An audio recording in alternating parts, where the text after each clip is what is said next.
सुप्रभात मित्रांनो. बाहेर किती असेल रे? 1 डिग्री -2.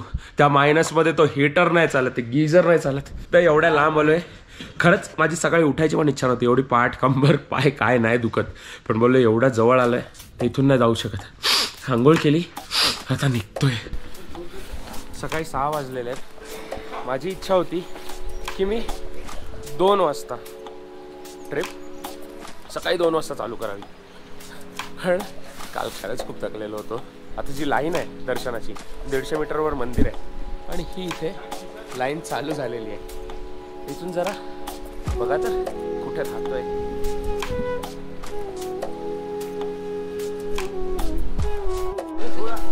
फ्रीजिंग -2 आहे. मी रेनकोट घालूनच निघालेलो आहे. सकाळचे ऑलमोस्ट 6:30 आहेत आणि मागे आहे केदारनाथ. खूप थंडी आहे, बट हे बघून सगळं कव्हर होऊन जातं.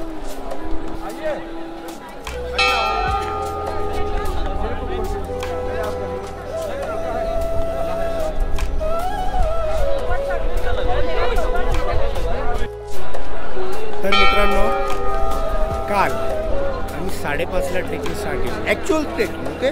सीतापूरवरून रुद्रप्रयागला येऊन तिथून आम्ही केदारनाथची ट्रॅव्हलिंग स्टार्ट केली. सकाळी 5:30 ते मी पर्सनली रूमवर पोचलो होतो. बाबा केदारनाथांचं दर्शन नाही मिळालं मला रात्री. मी डायरेक्ट रूमवर गेलो, कारण तोपर्यंत मंदिरं बंद झाली. मी रात्री 9:30ला रूममध्ये पोचलो.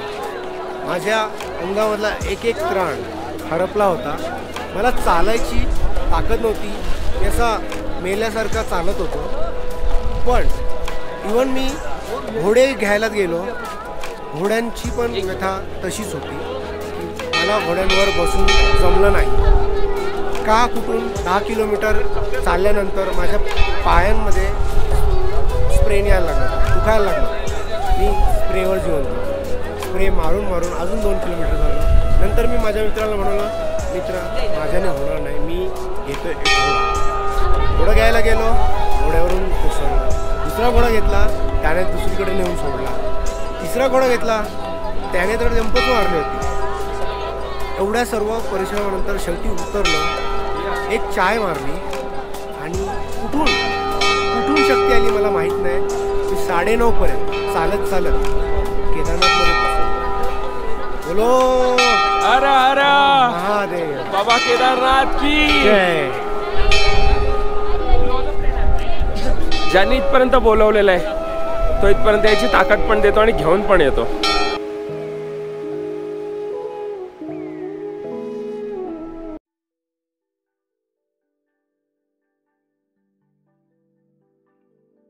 मस्तपैकी लाईनमध्ये उभे आहोत आणि आत्ता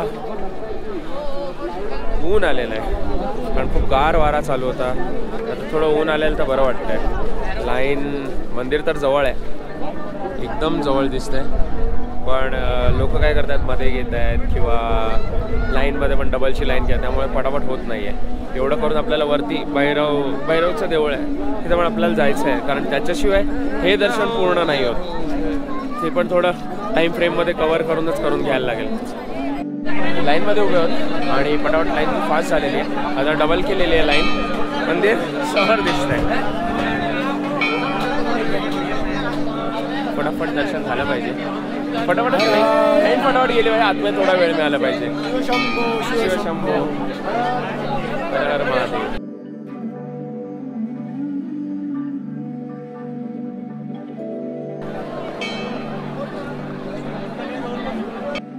ऑलमोस्ट एंट्री करणार पोचलेलो एकदम क्लोजअप. याच्या पलीकडे आतमध्ये कॅमेरा चालू आहे.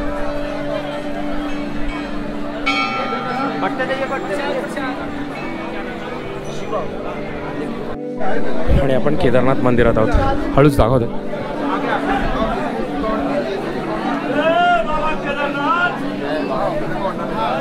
एकदम सुंदर असे दर्शन झाले.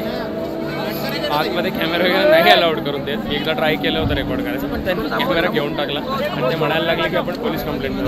ठीक आहे करूया, आम्ही परत येतो दर्शन करायला. त्याने देऊन टाकला परत. एवढं कोणी अडवून नाही त्याला, पण शक्यतो नाही केलं पाहिजे, मला पण समजलं. बाकी आपलं खूप सुंदर आहे. हां, जवळ नाही जायला मिळालं एकदम, कारण ते 7:30पर्यंत असतं, त्यानंतर ते बंद करून टाकतात. जेवढं होतं जेवढं नशिबात तेवढं मिळालं. अबे एक चीज नहीं डालेंगे इसमें। अनावश्यक रूप से फोटोग्राफी वीडियोग्राफी अनावश्यक रूप से स्नोफॉल चालू झालाय. स्नोफॉल चालू झालेला आहे. ऑलमोस्ट एक 11:15 झाले असतील. 12पर्यंत जरी निघालो तरी 5-6पर्यंत आपण व्यवस्थित खाली पोहोचू शकतो. सगळ्यामध्ये एक प्रॉब्लेम झाला. आम्ही जस्ट दर्शन करून बाहेर आलो आणि खूप पाऊस आला आणि शूज ऑलरेडी काढून ठेवलेले होते, ते लांब होते. त्यामुळे नंतर लक्षात आलं की आपण भीमशिलेला तर मागे गेलोच नाही, त्याच्यामुळे मंदिर वाचलं ते. पण ठीक आहे, सगळंच मिळतं असं नसतं. नेक्स्ट टाईम तसंच चालत असताना मला मंदिर दिसलं. मला वाटलं कसलं असेल. हे दशकुंड म्हणून नाव आहे म्हणते. जिथे ओम नमः असं म्हणालो पाण्यातून आपोआप बुडबुडे येतात. जी आत्ता लागलेली लाईन आहे, जिथून लोक लाईनमध्ये उभी आहेत, ही मंदिराच्या दर्शनासाठी लाईन आहे. ऑलमोस्ट 12:30 झाला असेल ना. संध्याकाळ होणार दर्शनाला. हे बरोबर वरती भैरव बाबा बोलतात, त्यांचं ठिकाण आहे. आमचं जाणं नाही झालं टाईमला घेऊन. असं म्हणतात की यांच्या दर्शनाशिवाय ही यात्रा ही पूर्ण नाही मानली जात. आता जो आहे तो नमस्कार इथूनच आहे.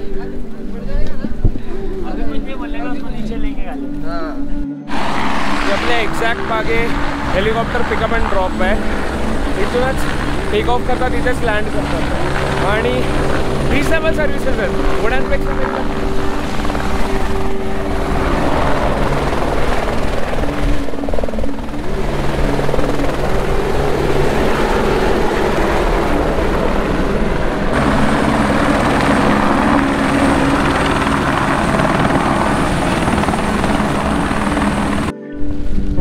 इथे कॅम्पमध्ये पण तेवढीच थंडी वाजत असेल. जर टेम्परेचर मायनसमध्ये जात असेल तर आता 2-3 डिग्री असेल टेम्परेचर.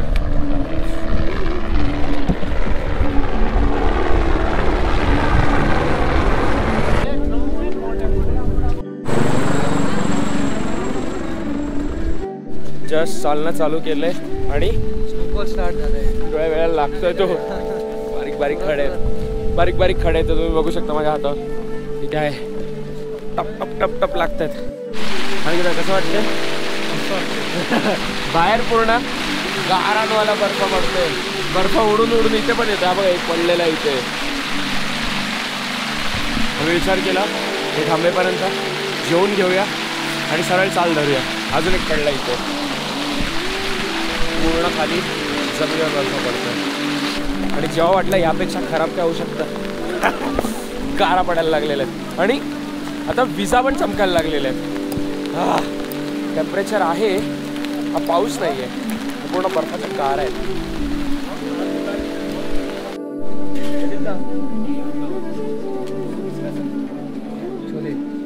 आता जस्ट मी इथे होतो. आम्ही जेवायला थांबलो तेव्हा समोर गाजी दिसल्या. त्या कुठून आल्या आहेत तुम्हाला सांगतो. ते आलेले आहेत मध्य प्रदेश ग्वालियरवरून.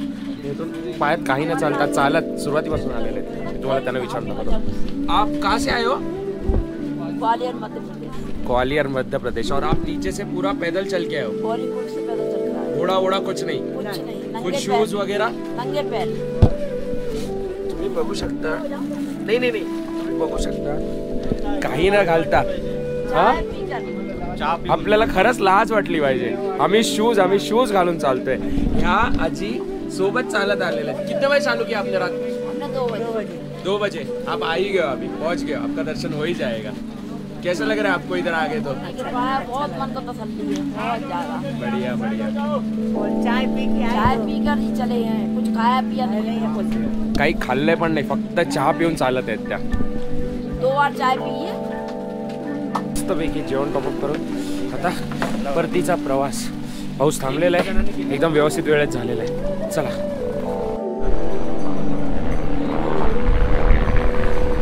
प्रिडिक्शन देणार होते मी, प्रिडिक्ट पण करणार नाही. 8:30 गॅरंटी 7:30. चला.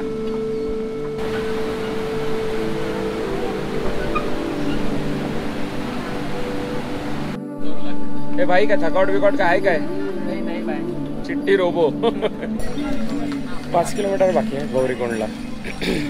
वाटलं नव्हतं की उतरताना पण त्रास होईल, पण स्लिपरी असं नाही.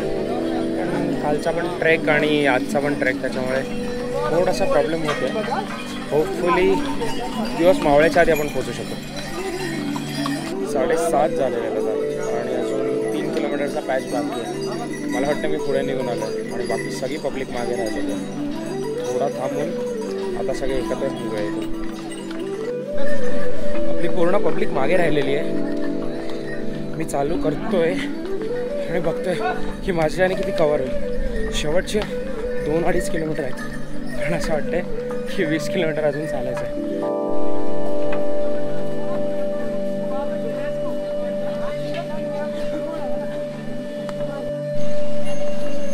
लास्ट अर्धा किलोमीटर ग्रुपमध्ये मी पुढे ही वाईट पण गोष्ट आहे बिकॉज मागे काय चालू आहे मला नाही माहिती. बट मी जसं चालणं चालू केलं मी चालत गेलो पुढे. शेवटचा अर्धा किलोमीटर होईल पूर्ण.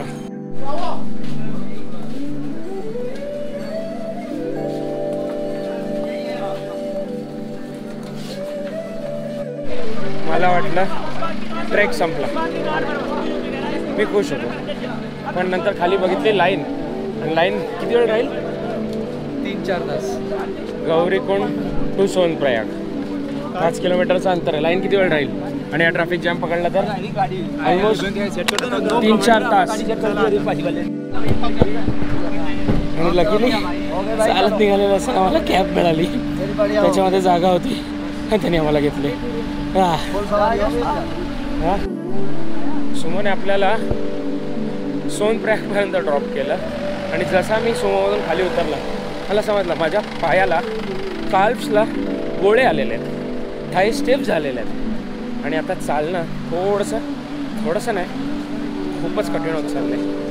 मला नाही माहिती किती किलोमीटरचा पॅच आहे आता जिथे आपली बस आहे. होपफुली इथून काहीतरी सोय होईल.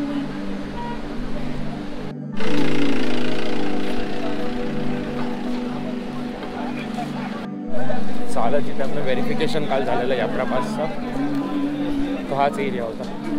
इथून सीतापूर बॉडी गिव अप करते 1.2 किलोमीटर्स. इथे गाडी पार्क केलेली आहे. 11 डिग्री आहे करंटली. मी टी शर्टवर फिरतोय आणि फायनली सीतापूर बस पार्किंगमध्ये मी आत्ता आलेलो आहे. 16 किलोमीटर ट्रॅक जो 16 किलोमीटर नाही आहे आपण याच पॉईंटपासून चालत चालू केलेला. मध्ये सोनप्रयाग टू गौरीकुंड आपण सुमो केलेली. लाईकवाईज गौरीकुंड टू सोनप्रयाग आपण येताना सुमो केलेली. पण पूर्ण ट्रेक केदारनाथ बाबा यांच्या कृपेने आपल्याला काही न पडता दुखता झडता काही न होता व्यवस्थित पूर्ण ट्रेक काल जाऊन आणि आज रिटर्न येऊन आज आम्ही 1 वाजता निघणं चालू केलं होतं. आणि मध्ये जेवण वगैरे मला ऑलमोस्ट 9 वाजल्या तर सीतापूरला यायला सगळं कवरअप करून. सो आता बसमध्ये जाणार आहे मी शांत झोपणार आहे.